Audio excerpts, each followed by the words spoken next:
Hey everybody, welcome to Module 3. I'm going to let you know that I have set Module 3 up just a little bit differently, so I will walk you through that in a minute.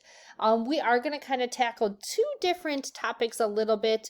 We're going to kind of talk about the why, which normally I do in week 1, but coming off this pandemic year, I knew we needed to kind of regroup and we needed to really look at what we did during the pandemic and analyze that before we kind of jumped into the whys of a BYOD or one-to-one program. So we will explore the why, and then we're really going to start jumping into the what. So the biggest thing we need to understand is, why do we implement technology in our classroom? So we know that during the pandemic, we had to use technology because that was our way to connect and communicate with students.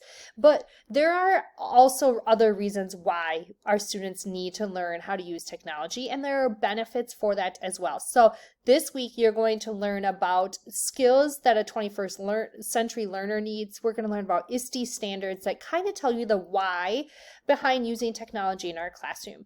Then we're going to kind of also dive into SAMR so you can kind of see the benefits of using technology as well. So we're going to kind of look into that and understanding the why. What skills do our students need when they leave our classroom, when they graduate and go to college or career?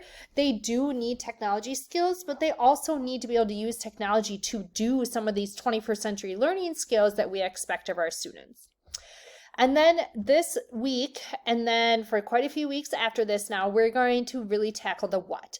When we understand the why we're using the technology, and we start to frame the how in terms of, we have our framework of, these are our expectations, these are the devices students are going to have, this is the contract they're going to sign, then it's really, well, what am I going to do with these devices in my classrooms?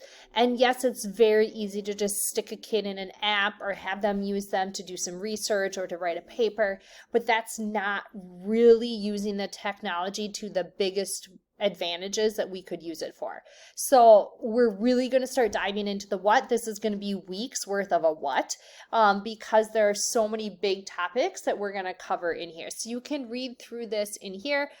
In the next few weeks, we are going to really dive into some frameworks that we use when teaching, that some schools use when teaching, some classrooms, and they very much rely on technology. So we're going to look into personalized learning. We're going to look into gamification. We're going to look into hybrid or blended learning, and we're going to start understanding how we can build lessons that meet the needs of all of our students and how we can use technology to do that. So this week, we're going to set the foundation for that, and we'll move forward as we go.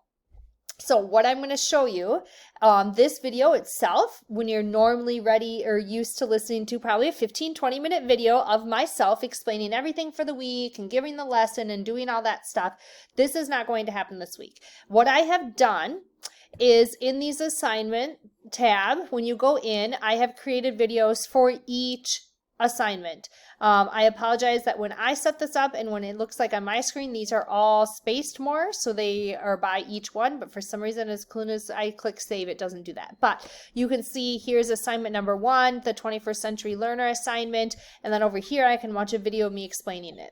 I always tell my teachers, do not make super lengthy videos for your students because they will never focus for the whole thing. So I need to take that in consideration myself. And plus, I just want to show you different ways that you can do this type of learning with your students. Having small short videos describing the content and then describing the assignment helps students, because then they know I'm working on this assignment. I can go watch that video quick. I can watch it over if I want to, and it's very targeted. So we're going to see what you think of it. I will probably ask you your opinions on it moving forward. Plus, it just gives you an experience for your own students. So again, I explain each one of these assignments over here, as well as the discussion boards. There's a video about the discussion boards as well, so you can read through those. And then the learning team for this week is the same as last week. You're working on that digital citizenship scope and sequence with your learning team, so you'll be doing that as well. So all those videos are in here for you to see. The one thing I just want to say from Module 2 is, please go in and read. I apologize. My dog has to whine every time I start a video. But go in and read the discussion boards. I have been very impressed with some of the stuff that you guys are suggesting and putting in these discussion boards. you have suggested amazing tools and things that people can do. So please read them. I try to put some comments in there as well, so you can kind of see some of the things that I would suggest, or some things that I have experience with. So please read those.